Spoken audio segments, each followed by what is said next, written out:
Hello বন্ধুরা, আজ আমার ভাত খাওয়ার পরে একটু ফল খেতে ইচ্ছে হলো। তার জন্য আমি ফ্রিজ থেকে বের করিয়ে ফল সুন্দর করে কেটে এই যে নিয়ে বসে গেছি। একটু ফল আর অল্প একটু মিষ্টি রয়েছে। আমি মিষ্টিটাই খেতে ভালোবাসি, তাই নিয়ে বসে গেছি বন্ধুরা।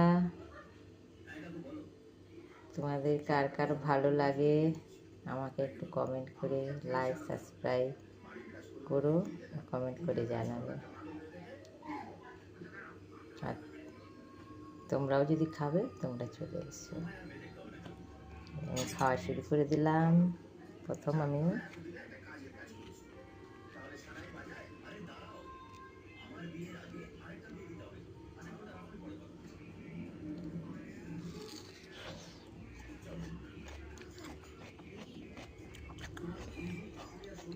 খুব মিষ্টি আছে তরমুজটা।